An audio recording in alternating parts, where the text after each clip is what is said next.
guys waiting? Oh, Good. good. How are you doing? I'm fine. Good to see you.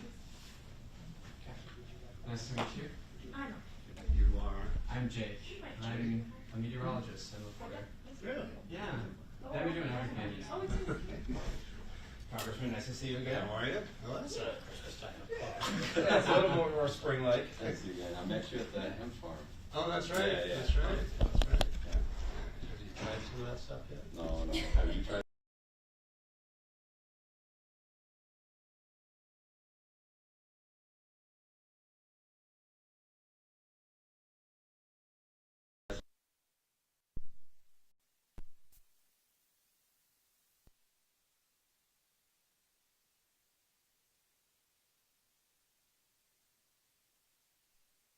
Kind of scrunch up together and shove one of the stick mics in front of you. I mean, that might be fun. That is true. Yeah.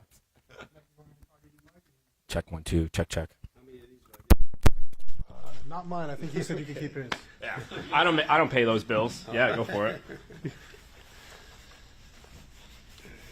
I mean, you kind of do indirectly. Second word. Oh, you got another one. One, yeah. All right. Here you go. Need another pocket. Where do you want me to stand? Probably more by the map, wherever you're comfortable. So where are you from, Nate? Which outlet? I'm from the Journal of Business. Oh, okay. Yeah. This way? You tell me. Do we want the flag in there? I like the flag. Could you take a half step in that direction for me? Perfect. Oh, perfect. That works for me. Now we got the flag. There's the shot. Yeah. I like the flag. I feel like the flag is fun. Make me look good, you know.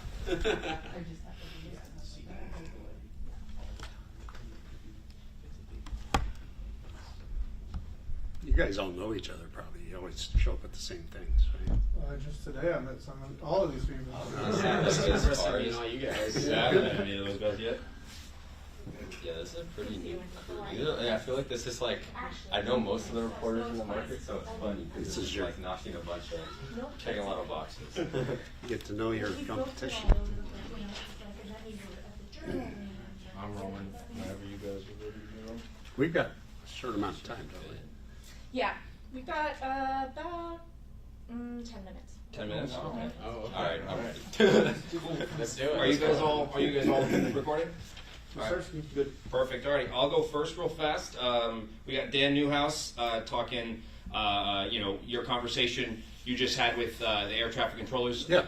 Tell us a little about what, enlighten us on what some of that conversation was like. What did they tell you? And, what are some things that stuck out to you in that conversation? Yeah, absolutely. So, yeah, I'm here at the Tri-Cities Airport to try to get a feel for what's going on within the air traffic controllers, the TSA agents, how the operations are moving.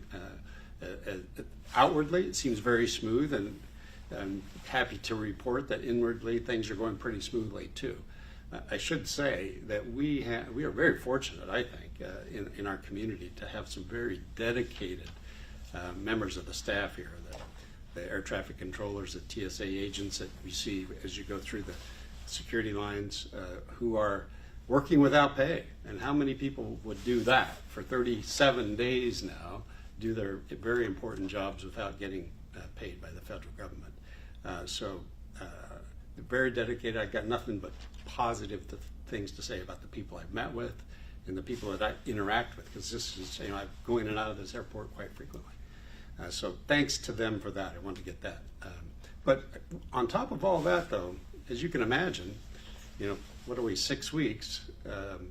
That's having an impact on individuals. That it truly is. You've got people that are maybe a husband and wife working at the airport, 2 paychecks that are being held up. You've got people, maybe they're the sole breadwinner in the family. It's starting to have an impact on people's lives and their ability to buy groceries, buy gas, all the things that people have to do.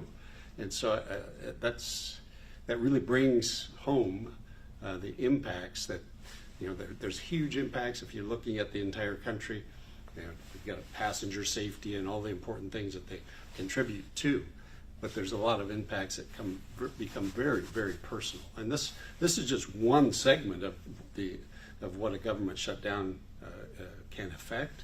You know, you've got military people in the same boat. You've got people that keep our borders secure in the same kind of situation. Anybody that works for federal government is an essential employee is not getting paid, and that's a very, very difficult thing for people to go through. So a big conversation, got a lot of information. absolutely, yeah. How are you going to take this to Washington to kind of help push forward progress in ending the shutdown? Well, I'm going to amplify their voices to make sure my colleagues understand the impacts that this is having on real people and people that they depend on, whether they ever meet them or not, to keep them safe as they travel, and that this shutdown has got to come to a close. It's just, there's no reason for it. It's unacceptable. It's something that should never have happened, and I think a lot of people understand that, but more people need to understand that in Congress. Yeah, for sure. And you mentioned like 37 days without pay. There's quite the majority of people that wouldn't do that. Yeah. For these people that are working without pay, is there anything being done to get them the support they need right now? You know, I've heard of a lot of good things here in the community. Some of the financial institutions are either giving no or very low interest loans to folks, you know, helping cover them as they get through some of the challenges they have, financial challenges. So that's a really good thing. They're getting a lot of support from the public. I've heard of people giving things to folks as they go through security lines. Some of the TSA agents, that's good. But they're kind of the face. People see them as they go through the airport. Unfortunately, our air traffic controllers kind of work behind the scenes. You never meet them. You never see them. They're up in that tower that you can't see through the windows, right? And so they're kind of the forgotten soldier here that people really need to pay attention to. But like I said, Isaiah, this is it really drives home how impactful some of the decisions, or I guess you could say non-decisions, that are being made in Washington, D.C., the impact that they have on people around the country. I know that you mentioned the loans, and that's something that I've seen a lot over the country. Same thing with maybe taking sick time or finding other ways to maybe try to recuperate some of the lost funds. From your conversations with people here, like, has that been something that's been happening for a lot of workers, or is that maybe more just a national trend? You mean taking sick leave, not showing up for work? Have those been things that you've noticed, like people talking to you about today, or is that? I hear reports of that happening in cities around the country, and I don't think that that's been the norm here in the Tri-Cities. Like I said, it's an interesting thing that I did not know. The air traffic controllers actually take an oath when they begin work for the federal government, an oath to their responsibilities. That's just like joining the military or becoming a member of Congress. You take an oath to the Constitution. That's pretty powerful. So, like I said, these are very dedicated individuals. As much as possible, they're showing up to work. They're showing up to make sure that the important jobs that they do are done. So, I've heard of those kind of stories in other places, like I said, but here in the Tri-Cities, not so much. They're coming in and making sure that people are safe. I also wanted to ask a question, not as related to the government shutdown, but we do have an ongoing air traffic controller shortage, regardless of the shutdown across the nation. The 10% reduction at the moment is just kind of like a Band-Aid, but are there any plans to try and increase the number of air traffic controllers, such as giving funding to universities or programs that train air traffic controllers once we kind of make it past the shutdown? I can't speak to the kinds of things that the FAA and Department of Transportation are doing, but I did hear the Secretary Duffy, mention the other day that they are going to ramp up their efforts to bring in the best and the brightest that they can into the industry. So that's a good thing. But I think you're right. We're already starting at kind of a deficit, and we need to grow the number of air traffic controllers that we have. But that points to another issue that this shutdown, I think, is impacting. If you're a young person looking for employment, thinking about what you want to do with your life, typically the federal government is a pretty stable employer, right?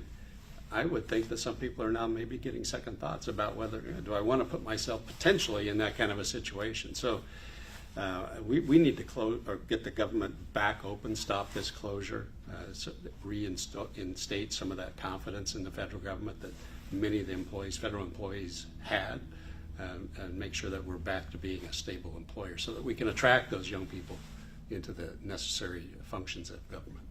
Thank you. Wendy? Essential workers Yeah. who remain on the job are not eligible for unemployment coverage, unlike the furloughed colleagues. The state ESD treats it as a bit of a loan. They refund the money when they get paid. But the essential workers, our guys out here, are not getting paid and they're not eligible for unemployment. And that's a federal rule. Is there any movement or any thought to change this? At least they're getting some financial assistance Some during this period. There have been conversations about that because that's kind of a, I guess, a loophole that exists, right? Mm-hmm. But this is a very unusual situation. Today's day 37, the longest in U.S. history that we've had a government closure.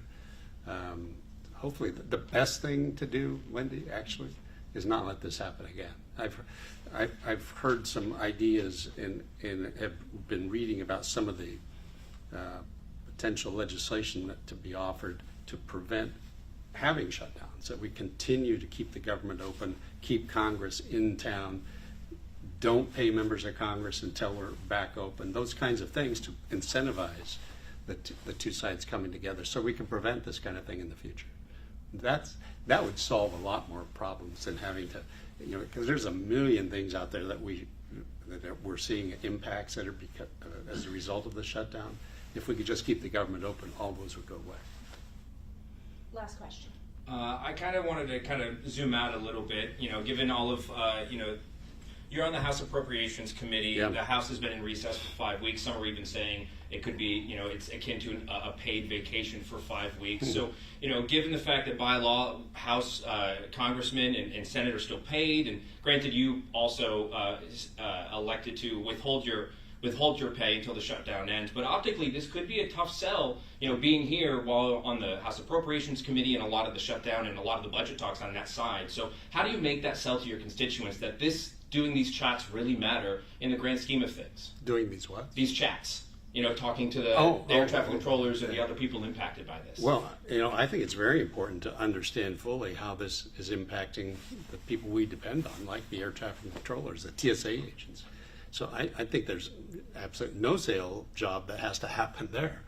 You got to know what's going on in your communities. And so I've been to Washington, D.C. multiple times over the last 5 weeks, and making sure things are happening that I have control over. But I also have been spending a lot of times in my district too, going up and down the district, making sure that there's a lot of things that people depend on for the federal government, and as much as possible, we want to make sure that those things continue to happen, whether it's with the Social Security Administration, the Veterans Administration, just so people are having passport issues, all the kinds of things that life goes on, right? And so we're doing as much as we can to help constituents in Central Washington. But yeah, I'm not proud of this at all. I think we should be in Washington, D.C. I think Congress should be doing its job. And unfortunately, this is a very, in my estimation, in my opinion, this all has to do with politics. It really does. It should have been completely avoidable. There was a way to prevent all of this, and that was by passing the clean continuing resolution that the House voted on 37 days ago or more than that, September 19th. That would have been the best thing to do instead of putting everybody, the entire country, through all of the trials and tribulations and the negative impacts that we're seeing right now. Quick follow-up, yes Yeah. or no question. Are you losing hope, if you will? I mean, this has been dragging on. We're now in uncharted territory almost. Are you losing hope that we could find a compromise here? Actually, I'm starting to see some cracks in the dam, if you want to put it that way, or in the wall. I don't want to crack the dams, right? But I'm just getting reports today that people in the Senate are discussing some potential options that might lead us to reopening the government. It has to happen soon. I'm fully supportive of making that happen, and so I'm encouraging those kind of talks. So yeah.